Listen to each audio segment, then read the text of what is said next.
ถือระยะที่ไหนนะก็ต้านมานานเหร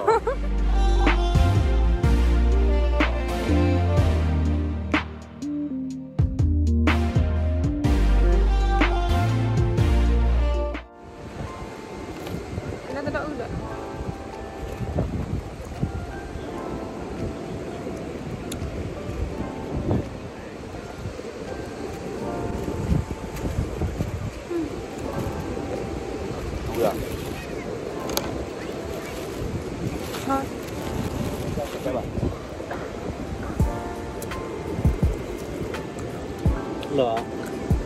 อ๋อน้ำเอาเข้าไปหมดเลย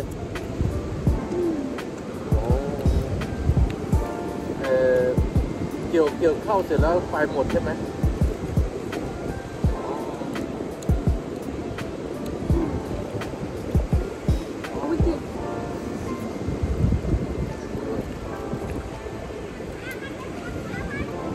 后来拿去ถือระยะ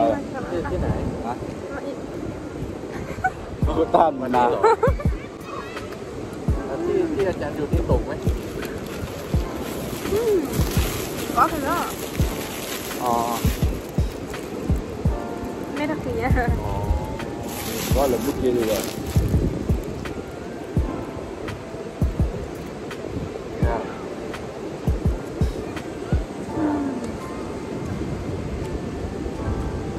เอาเข้าไปหมดเลยของอาจารย์ก็ไม่เหลือใช่ไหม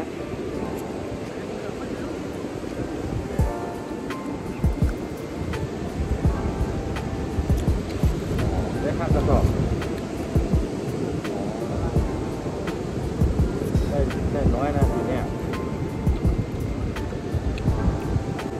แล้วของนาของอาจารย์เ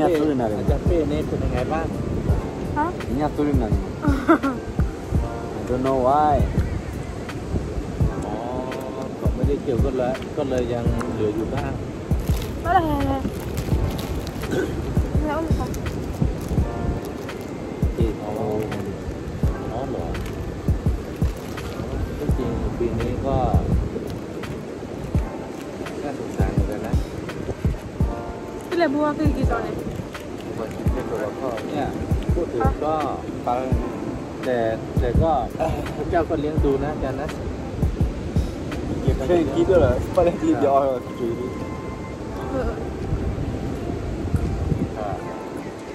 เดี๋ยวนี้ผมมาอยู่ที่หัวหินนะที่ประจวบ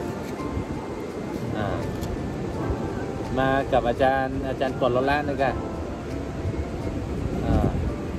แล้วก็มากับน้อง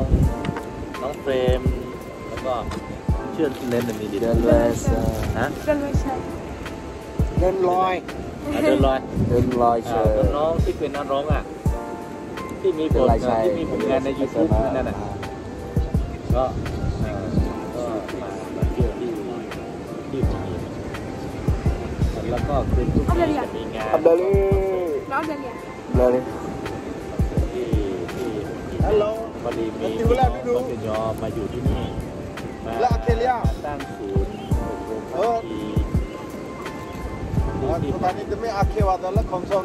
ไปกัน8 คนครับจะติดแล้วคอนโซลว่า